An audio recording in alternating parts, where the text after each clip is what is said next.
wabarakatuh.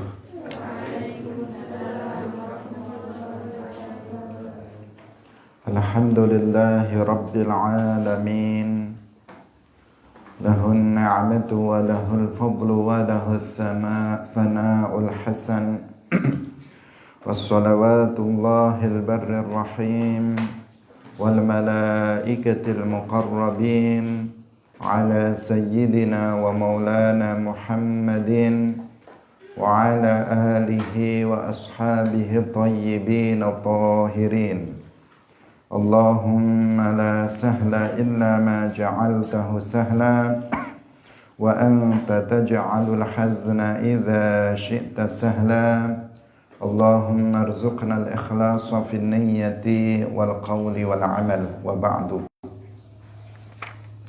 Ila Nabiyil Mustafa sallallahu alaihi wasallam wa ikhwanihi minal anbiya'i wal mursalin wa syuhada'i was salihin, khususan ila sultanil awliya Syekh Abdul Qadir Al-Jilani wa Syekh Ahmad Ar-Rifai wa Syekh Bahaidin Naqsyabandi wa Syekhina Abdullah Al-Harari wa ila arwahi muassisi jam'iyati Nahdlatul Ulama Syekh Muhammad Hashim Ash'ari wa Syekh Bisri Sansuri wa Syekh Abdul Wahhab Hasbuwah wa ila arwahi jami'i ahli al-qubur minal muslimin wal muslimat.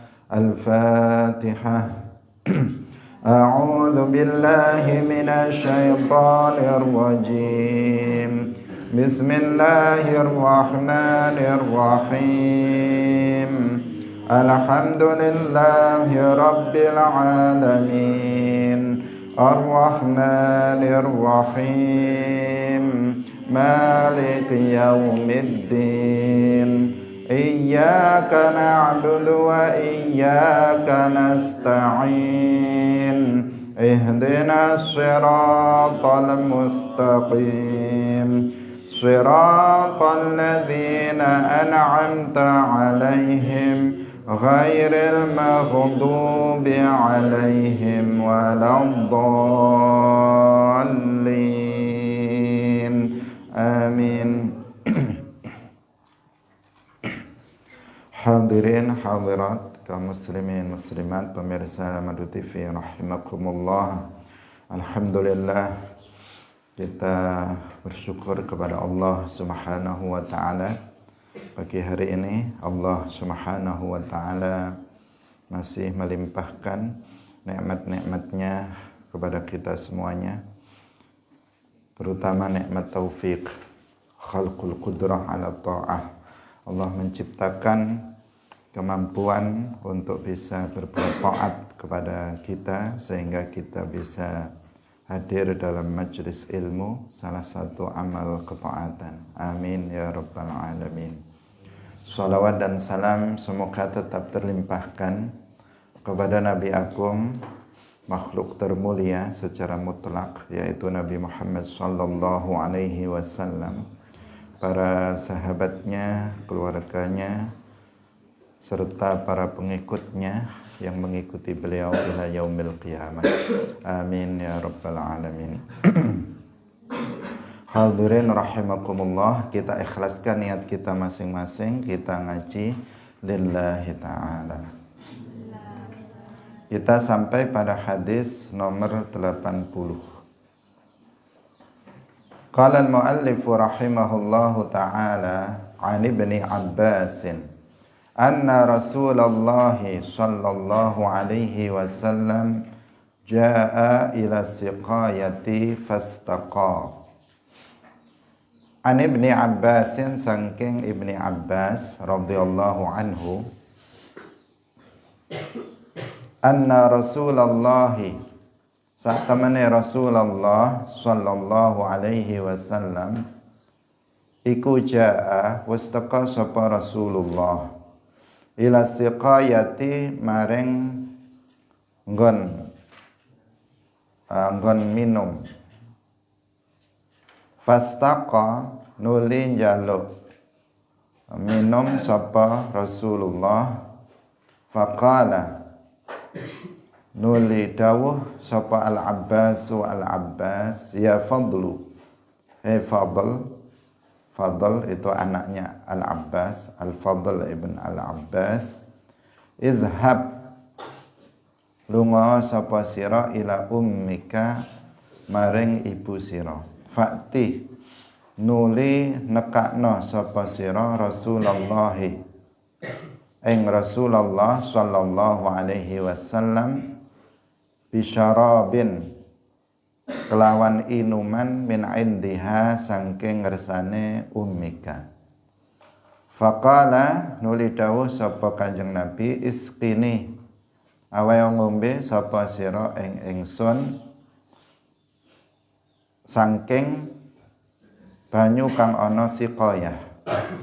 Faqala nuli jawab sapa Al-Abbas, ya Rasulullah, Rasulullah, innahum saktemene manungsa iku yaj'aluna dadekaken sapa annas aidiyahum ing pira-pira tangane annas fihi ing dalem as-siqayah atau fihi ing dalem al-ma atau as-saqayah as-siqayah. Qala dawuh sapa Kanjeng Nabi, isqini awe ngombe sapa sira ing ingsun saking banyu kang ana siqayah. Fasyariba nuli nginum sapa Kanjeng Nabi minhu saking as-siqayah. Summa ata nuli teka sapa Kanjeng Nabi zamzama ing zamzam ing sumur zamzam, wa hum halih utawi menungsa iku yasquna padha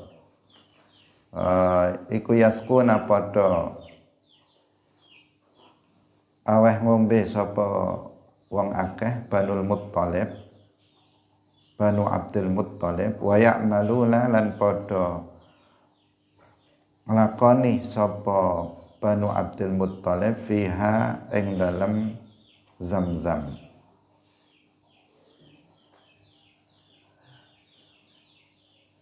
Faqala artinya mereka mengambil air dari sumur Zamzam dan meminum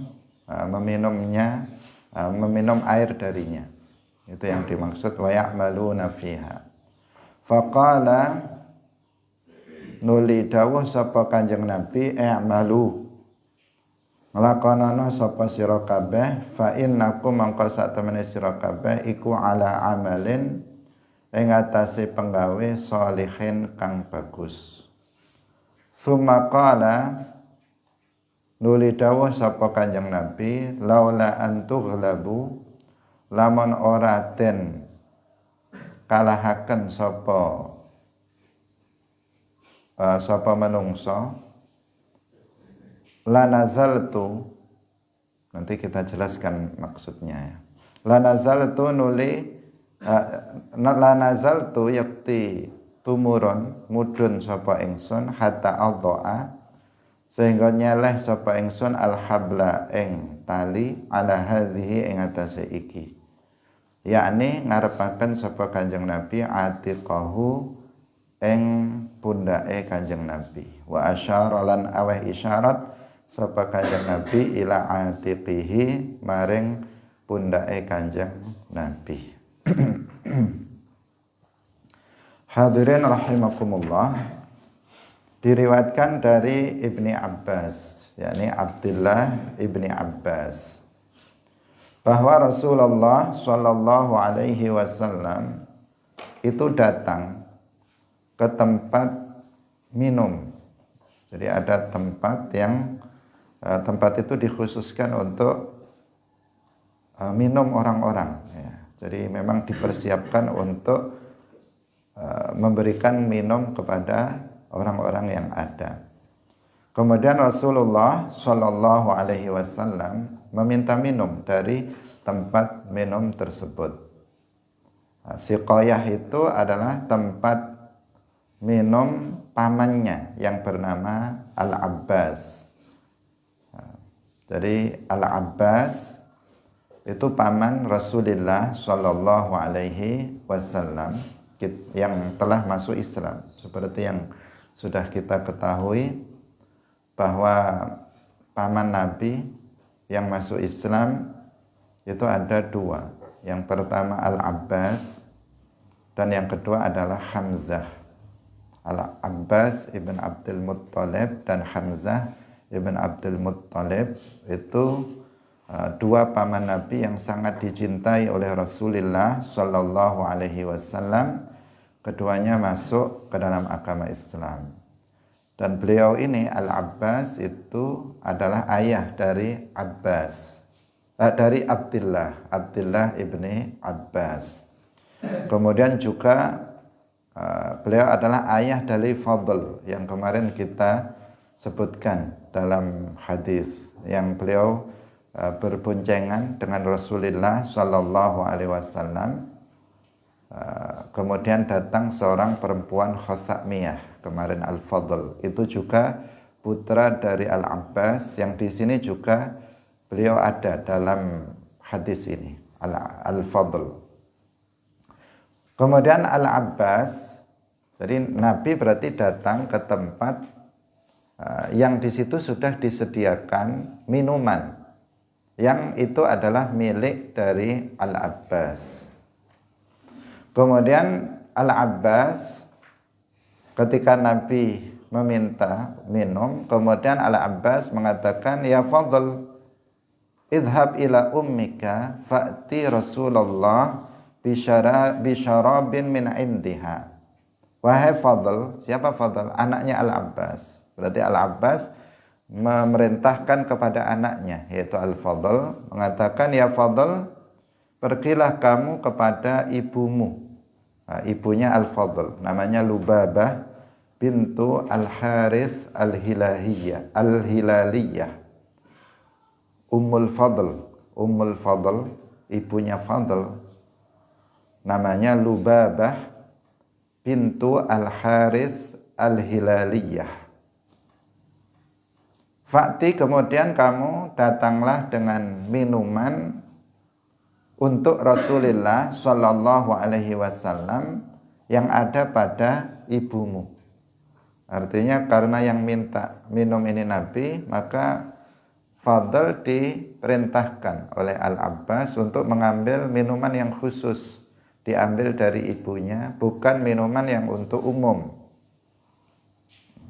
Agar karena ini istimewa untuk Nabi, jangan minumnya nanti dari minum yang biasa diminum oleh kebanyakan orang, tapi ambilkan dari ibumu secara khusus, nanti itu minum untuk Rasulullah Shallallahu Alaihi Wasallam.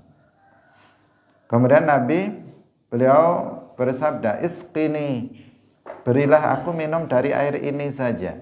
Artinya dari air yang diminum oleh kebanyakan orang, nggak usah diambilkan secara khusus dari ibunya, tetapi dari tempat minuman yang untuk umum saja. Itu sabda Rasulullah. Faqala, kemudian Al-Abbas berkata, "Wahai Rasulullah, ya Rasulullah, innahum yaj'aluna aydiyahum fihi." Wahai Rasulullah, orang-orang itu mereka menjadikan atau meletakkan tangannya di air itu. Artinya air itu ya bisa tercemar oleh tangan-tangan orang, kotor oleh tangan-tangan orang, nggak layak untukmu. Itu maksud Al-Abbas, bahwa minuman ini nggak layak untukmu karena tangan-tangan orang itu masuk ke dalam air ini. Kalau untuk orang lain nggak apa-apa, tapi kalau untukmu, maksud dari Al-Abbas ini mau diambilkan dari air yang khusus, yang masih bersih, yang enggak tercemar oleh tangan orang. Qala, kemudian Nabi bersabda, "Isqini, berilah aku minum dari tempat dari air minum yang umum saja." Itu yang dimaksud dengan isqini di sini. Isqini, yakni isqini min hadhihi siqayah. Berilah aku minum dari air ini saja. Dari air tempat air minum yang untuk umum saja. Fasyariba minhu, kemudian Nabi minum dari siqayah itu, dari tempat minum yang untuk umum. Tsumma ata Zamzama, kemudian Nabi Shallallahu alaihi wasallam datang ke sumur Zamzam. Datang ke sumur Zamzam dan mereka Banu Abdul Muttalib itu mereka pada mengambil air dari sumur Zamzam, kemudian mereka minum dari air tersebut dan memberikannya kepada orang lain. Faqala, kemudian Nabi bersabda, i'malu fa innakum ala amalin soleh. Lakukanlah, artinya keluarkanlah air dari sumur untuk memberikan minum orang-orang, karena itu adalah sebuah amal kebaikan. Tsumma qala, kemudian Nabi bersabda, laula an tughlabu lanazaltu hatta adha al-habla ala hadhihi. Seandainya, ini laula an tughlabu itu maksudnya bagaimana? Maksudnya seandainya nanti orang-orang nanti mereka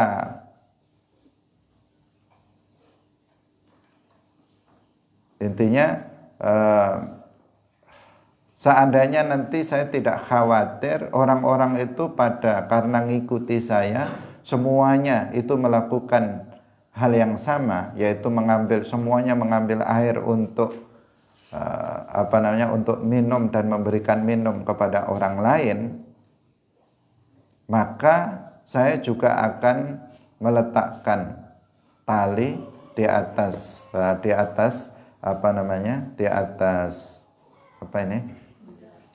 pundakku untuk mengambil air itu, seperti yang kalian lakukan. Tapi kalau saya nanti melakukannya, semua orang nanti akan masuk sumur dan ngambil air itu ngikuti saya. Karena itu saya nggak melakukannya. Karena itu saya tidak melakukannya, karena sebenarnya saya ingin juga melakukan hal yang sama seperti yang kalian lakukan, seandainya tidak khawatir nanti orang-orang pada ikut-ikut saya melakukan hal yang sama. Jadinya kan kalau semua orang melakukan yang sama, jadinya kan juga tidak kondusif jadinya. Hadirin rahimakumullah, dari hadis ini dipahami yang pertama yaitu tentang ketawadhuan Rasulullah Shallallahu alaihi wasallam. Beliau adalah seorang pribadi yang mutawadhi. Mutawadhi itu rendah hati, tidak ada kesombongan. Tidak ada kesombongan di dalam hatinya. Meskipun beliau itu adalah seorang Rasulullah, Habibullah, Nabiyullah, beliau itu kekasihnya Allah, beliau utusan Allah, beliau adalah pemimpin dari semua umat manusia, pemimpin seluruh umat Islam ketika itu. Beliau orang yang memiliki derajat yang sangat tinggi. Bahkan beliau itu adalah makhluk yang paling mulia secara mutlak. Tidak ada yang melebihi kemuliaan Rasulullah Shallallahu alaihi wasallam dari makhluk ini. Beliau lebih mulia dari semua para nabi. Beliau lebih mulia dari semua para malaikat. Beliau lebih mulia dari Al-Ka'bah. Beliau lebih mulia dari langit. Beliau lebih mulia dari Al-Arsh. Lebih mulia dari semua makhluk secara mutlak. Meskipun demikian, beliau rela untuk meminum minuman dari minuman yang diminum oleh kebanyakan orang. Meminum minuman yang yang diminum oleh kebanyakan orang, yang bahkan disebutkan di sini minuman itu sudah kena tangannya orang. Sebagian kalian kadang merasa jijik kalau udah minum di gelas yang diminum temennya, jijik saya, buang aja. Dia merasa jijik karena tadi itu yang ngambil temennya, atau tadi sudah sebagian diminum oleh temannya, itu nggak mau. Padahal kamu bukan afdalul makhlukat. bahkan kemuliaannya saja sangat rendah. Rasulullah Shallallahu Alaihi Wasallam beliau seorang yang rendah hati, nggak ada kesombongan, nggak ada merasa lebih baik, nggak ada merasa lebih tinggi, nggak ada merasa lebih dari yang lainnya, sehingga beliau melakukan hal yang seperti itu. Dan ketawadhuan, kerendahan hati itu menjadi kunci dari kebaikan seluruhnya. Seseorang yang bisa rendah hati, maka banyak kebaikan yang akan bisa dia lakukan, dan banyak hal yang akan dia berikan kepada orang lain. Dia akan bisa memberikan manfaat kepada orang lain. Rahasia sukses dakwah ini bagi para dai, rahasia sukses dakwah dari para nabi, para wali, itu salah satunya letaknya adalah pada sifat tawadhu. Dengan ketawadhuan maka seseorang itu akan diterima secara luas oleh masyarakat secara umum. Karena orang itu akan senang jika seorang dai itu orang yang rendah hati, yang mereka tidak merasa lebih dari masyarakat pada umumnya. Nah, karena itu sifat tawadhu ini harus kita kembangkan, kita praktekkan dalam diri kita. Jangan merasa lebih mulia dari yang lainnya. Apalagi indallah, kita nggak mengetahui tidak mengetahui siapa yang lebih mulia, kita atau orang lain. Terkadang orang lain terlihat biasa-biasa saja, tetapi pada hakikatnya dia jauh lebih mulia daripada kita. Apalagi pangkat dunia yang sama sekali tidak ada nilai menurut Allah Subhanahu wa ta'ala. Karena kemuliaan indallah itu terletak pada ketakwaannya. Semakin seseorang itu bertakwa kepada Allah, maka dia semakin tinggi derajatnya indallah. Inna akramakum indallahi atqakum. Sesungguhnya orang yang paling mulia di antara kalian adalah orang yang paling bertakwa di antara kalian. Bukan orang yang paling kaya. Orang yang paling mulia bukan orang yang paling kaya. Orang yang paling mulia menurut Allah bukan orang yang paling bagus nasabnya. Orang yang paling mulia menurut Allah bukan orang yang paling tinggi pangkatnya. Tetapi orang yang paling mulia menurut Allah adalah orang yang paling bertakwa. Dan karena itulah maka kita tidak patut untuk menyombongkan diri di hadapan manusia lain. Tidak patut kita menghina orang lain, tidak patut kita merasa lebih baik dari orang lain. Rasulullah Shallallahu Alaihi Wasallam mengajarkan ketawadhuan. Untuk minum saja beliau Al-Abbas ingin memuliakan Nabi dengan mengambilkan air yang nggak kena tangan orang, yaitu air yang ada pada ibunya Al-Fadl. Tetapi Rasulullah menolaknya. Rasulullah ingin minum dari minuman yang diminum oleh kebanyakan orang. Nah, inilah sifat tawadhu ini yang hendaknya kita contoh, kita teladani dari Rasulullah Shallallahu Alaihi Wasallam. Dan ini juga menunjukkan bahwa yang terpenting dalam hal kita meminum itu adalah bahwa minuman itu suci. Itu yang paling penting. Yang paling penting bahwa minuman itu adalah suci. Kalau suci, meskipun kena tangan orang misalnya, meskipun mungkin agak kotor, kalau dia suci maka boleh kita untuk meminumnya. Bukan dia harus bersih, tetapi dia harus suci. Kalau bersih plus suci, tentu saja itu dari sisi dari sisi syarak yaitu suci, itu yang menjadi pedoman utamanya. Hadirin rahimakumullah. Kemudian yang kedua,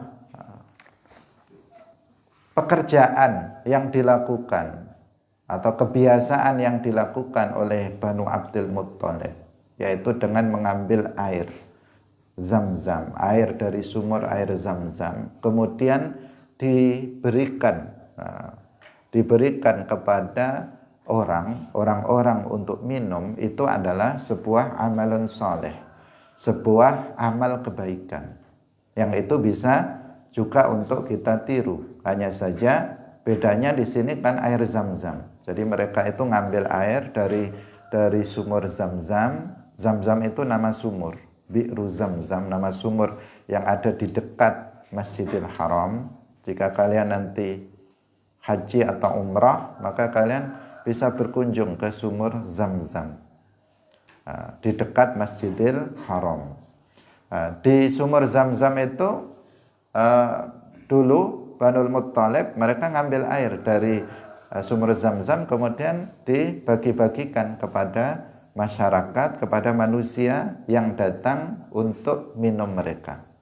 Mereka menyediakan air-air untuk mereka yang hadir, yang datang ke Makkah untuk minum dengan minuman yang mereka telah sediakan. Nah, tentu saja Nabi mengatakan bahwa itu adalah sebuah amal soleh. Jika beliau sampai mengatakan, jika seandainya saya tidak khawatir nanti orang-orang ikut-ikut saya, maka saya juga akan masuk ke dalam sumur itu dan kemudian ngambil air untuk saya berikan minum kepada orang-orang.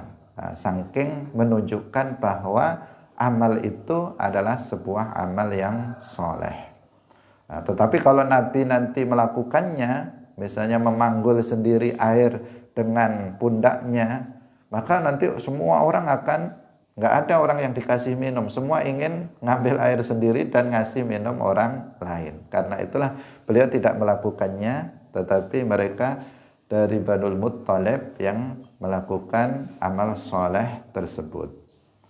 Dan sampai sekarang air Zam-Zam kalau sekarang tidak bisa diambil secara bebas karena sudah ditangani oleh pemerintah Saudi Arabia secara khusus.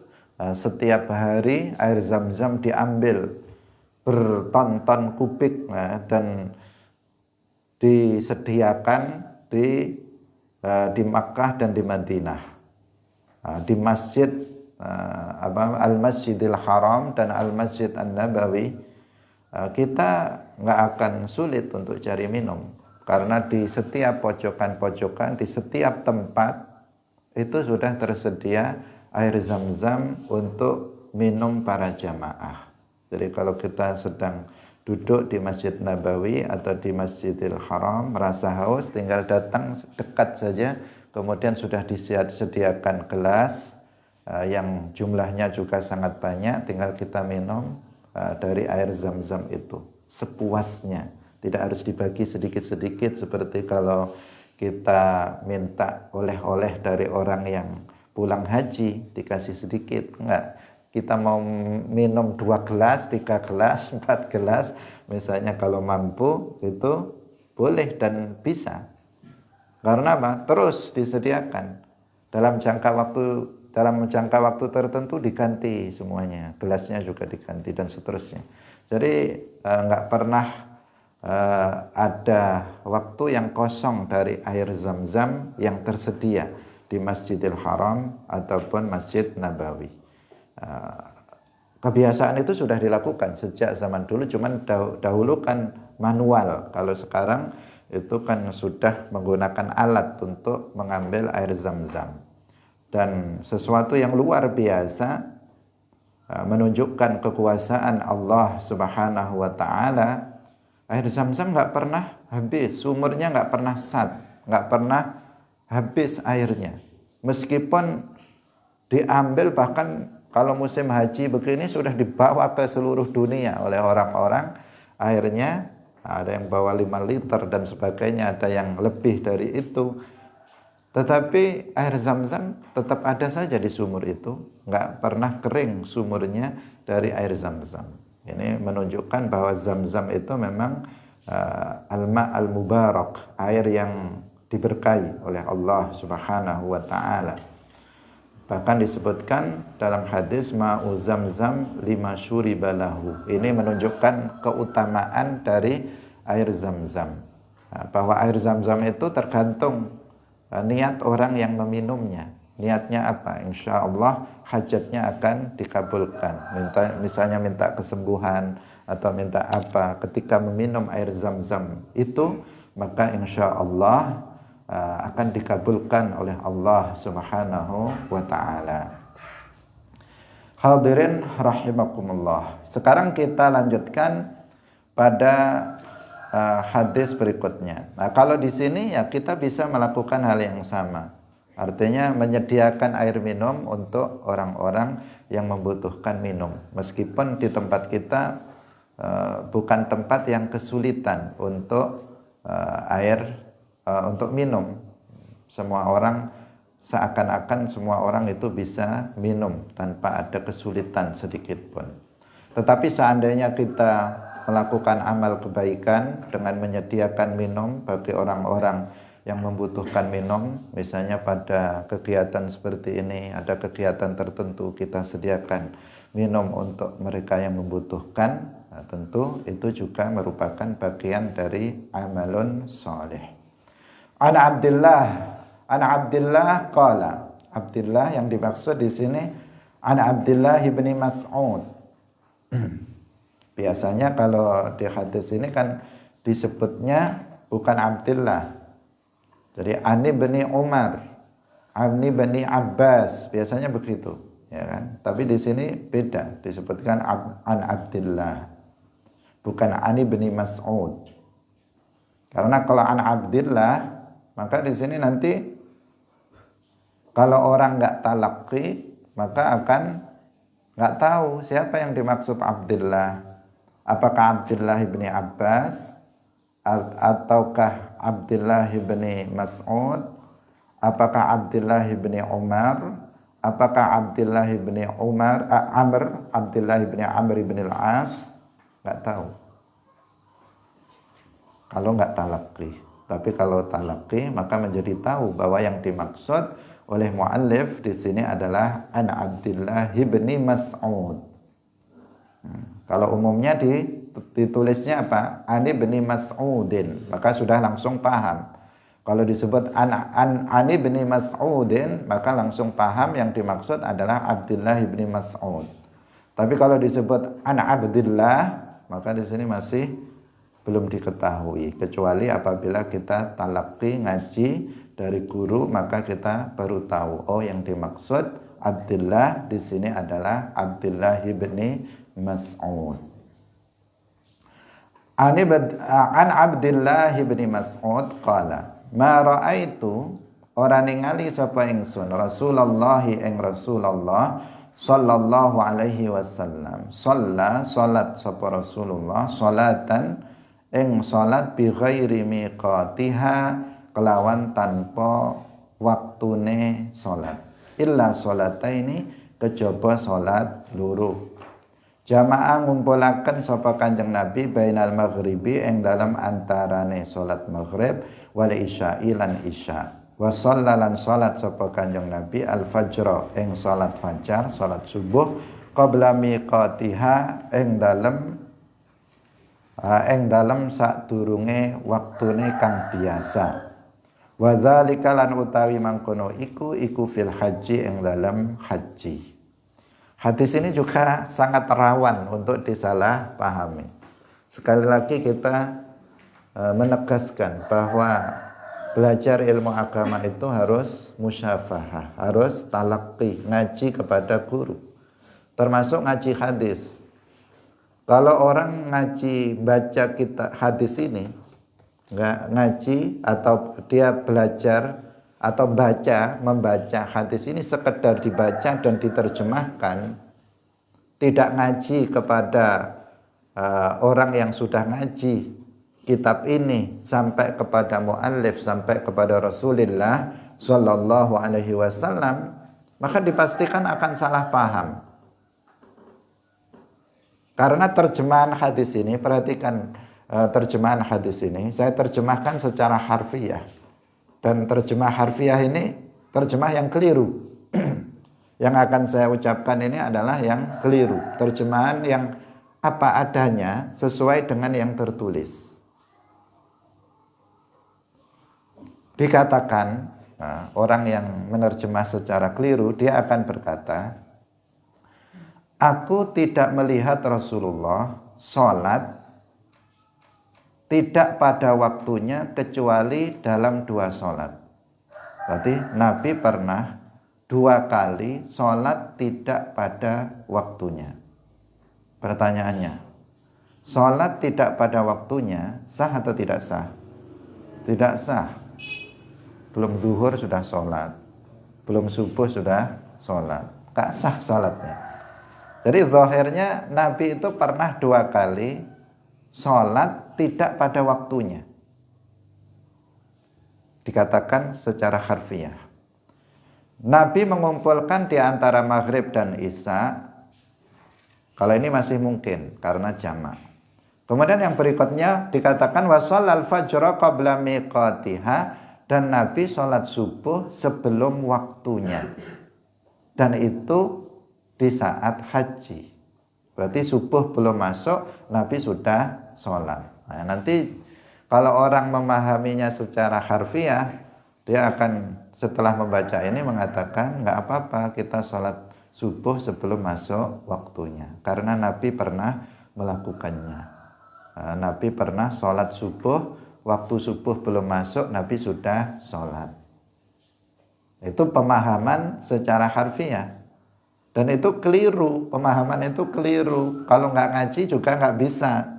Kalau cuman sekedar baca hadis dan baca terjemahannya saja, maka seseorang akan berkesimpulan yang nggak sesuai dengan yang dijelaskan oleh para ulama mazhab 4. Yang mengatakan bahwa kita wajib melaksanakan sholat itu fi awqatiha. Wajib melaksanakan sholat itu pada waktunya. Sholat yang dikerjakan tidak pada waktunya, maka itu haram dan tidak sah. Apabila sebelum dilakukan sebelum masuk waktunya, maka itu haram dan tidak sah. Kalau dilakukan setelah habis waktunya, itu haram tetapi sah qadhaan. Nah, bagaimana maksud hadis ini? Nah, yang dimaksud hadis ini, jadi Abdullah bin Mas'ud itu mengatakan, ini terjemah yang benar. Aku tidak melihat Rasulullah Shallallahu Alaihi Wasallam melakukan sholat tidak pada waktunya yang biasa kecuali pada 2 sholat. Jadi ada miqatiha, di sini maksudnya adalah miqatiha al-mu'tad. Jadi yang biasa. Aku tidak melihat Rasulullah mengerjakan sholat satupun yang dilakukan tidak pada waktunya yang biasa kecuali 2 sholat. Yang pertama, beliau mengumpulkan antara maghrib dan isya. Berarti di sini sholatnya sholat jamak, yaitu jamak takhir. Nah, di sini kan dalam haji pada malam Muzdalifah, setelah Arafah. Beliau mengumpulkan antara maghrib dan isya. Berarti beliau melaksanakan sholat maghrib di waktu isya. Nah, kan ini tidak biasa. Karena yang biasanya sholat maghrib di waktu maghrib, sholat isya di waktu isya. Tapi Nabi melakukan sholat maghrib di waktu isya. Jamak takhir. Itu kalau di sini kita semuanya bisa memahaminya. Kemudian yang kedua, wa shallal fajra qabla miqatiha. Nabi itu melaksanakan sholat subuh qabla miqatiha, artinya sebelum waktunya yang biasa. sebelum waktunya yang biasa. Artinya Nabi melakukan sholat itu di awal sekali dari waktu.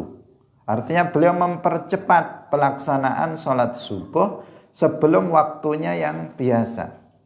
Karena Nabi akan segera melanjutkan manasik hajinya, pelaksanaan ibadah hajinya. Itu yang dimaksud hadis ini.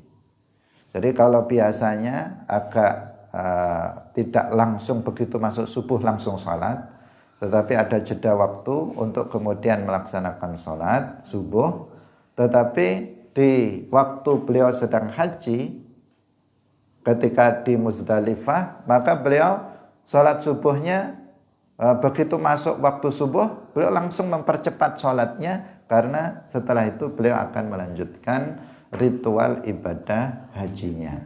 Nah, maksudnya seperti itu, bukan artinya bahwa Nabi itu sholat subuh sebelum masuk waktunya, bukan seperti itu. Tetapi setelah masuk waktu, tetapi Nabi nggak biasa, nggak biasanya seperti itu. Biasanya ada jeda sebentar, kemudian baru melaksanakan sholat subuh. Tetapi ini beliau mempercepat pelaksanaan sholat subuh, karena Nabi akan segera melanjutkan ritual hajinya yang belum selesai. Bisa difahami ya. Jadi itu maksud dari wasallal fajra qabla miqatiha, artinya qabla miqatiha al-mu'tad, sebelum masuknya waktu yang biasa. Yang biasa Nabi melakukan sholat di waktu itu. Tapi waktu subuhnya sebenarnya dia sudah masuk. Hadirin rahimakumullah. Jangan sampai hadis ini disalah pahami.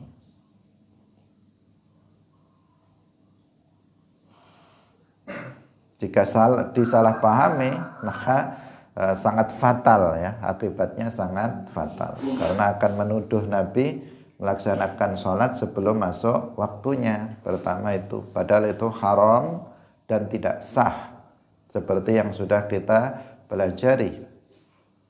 Atau sebaliknya, menuduh para ulama mazhab 4 itu keliru ketika mengatakan bahwa sholat 5 waktu itu harus dikerjakan tepat pada waktunya.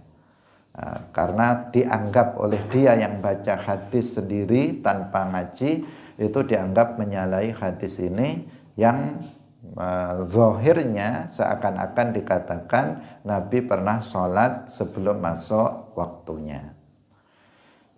An Aliyin radhiyallahu anhu qala, amaroni was perintah ingsun ing Ali, qala dawuh sapa Ali, amaroni was perintah ingsun sapa Rasulullah sallallahu alaihi wasallam. Perintah di sini adalah amrun istihbab, perintah sunnah, bukan perintah wajib.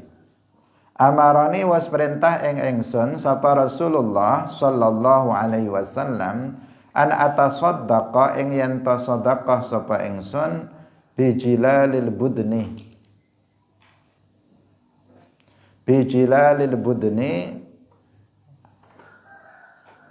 kelawan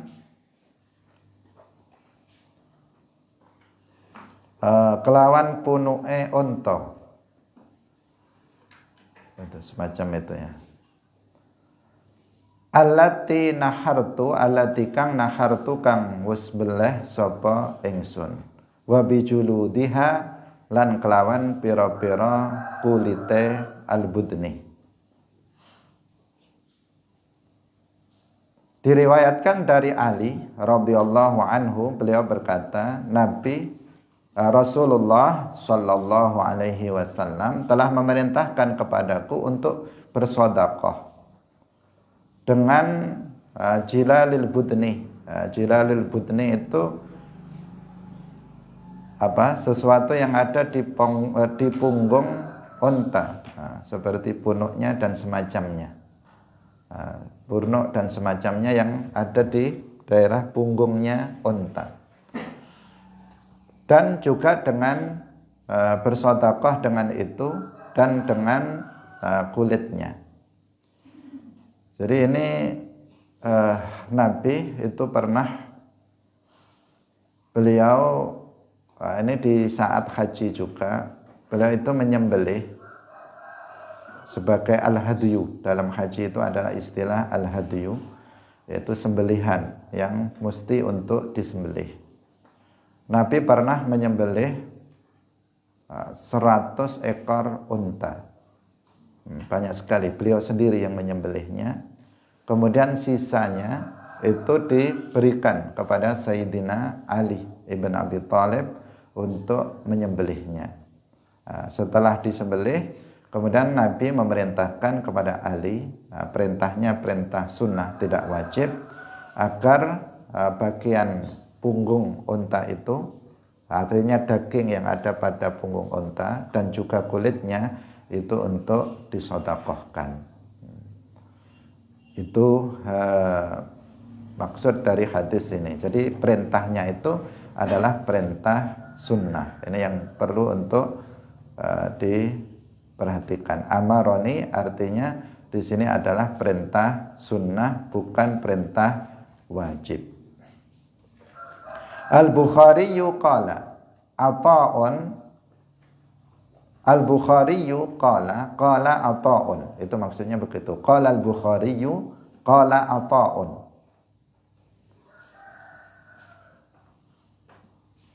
Kalau nggak talaki juga bingung. Nah, di sini Al-Bukhari qala atau qala Ata'un. Yang berkata ini atau Bukhari. Yang benar dua-duanya. Jadi ada qala Al-Bukhari qala Ata'un. Imam Bukhari berkata, Atha berkata. Artinya Al-Imam Al-Bukhari meriwayatkan perkataan dari Atha. Qala Al-Bukhari qala Ata'un, qala wasdawa sapa Ata'un Atha. Idza tatayyaba tatkalane nganggo wewangian sapa wong, aula bisa utawa nganggo pakaian kang berjahit sapa wong, nasian halih wong kang lali, au jahilan utawa halih wong kang bodoh terhadap maring hukum, fala kafarata mongko ora ana kafarah iku maujud alaihi ing atase wong. Ini masih berkaitan dengan haji. Jadi seseorang yang haji kemarin kita jelaskan, seseorang yang sedang ihram haji atau umrah kemarin sudah kita jelaskan bahwa dia tidak boleh memakai wewangian pada pakaiannya atau badannya. Juga tidak boleh dia memakai pakaian yang melimputi badannya dengan dijahit. Itu tidak diperbolehkan seperti yang sudah kita jelaskan sebelumnya. Nah, sekarang bagaimana apabila seseorang itu memakai wewangian karena lupa? Lupa itu maksudnya lupa kalau dia sedang ihram. Nasian artinya nasian annahu fil ihram. Dia lupa kalau dia sedang ihram. Bukan lupa memakai minyak wanginya, tetapi dia pakai minyak wangi sengaja. Tetapi dia lupa kalau dia itu sedang ihram haji atau umrah. Dia kira bahwa dia itu sedang tidak ihram. Sehingga kemudian dia memakai wewangian. Dalam kondisi apa? Lupa kalau dia sedang ihram. Au jahilan, atau dia memakai wewangian atau memakai pakaian yang berjahit tadi, jahilan karena dia tidak tahu tentang hukumnya. Dia nggak tahu kalau orang yang sedang ihram itu nggak boleh untuk memakai wewangian. Dia nggak tahu hukum orang yang sedang ihram itu nggak boleh memakai pakaian yang berjahit. Dia nggak tahu, sehingga dia kemudian memakai wewangian atau memakai pakaian yang berjahit. Maka bagaimana? Fala kafarata alaihi, maka tidak ada kafarah baginya. Artinya dia tidak wajib untuk membayar fidyah. Dia tidak wajib untuk membayar fidyah dalam masalah ini.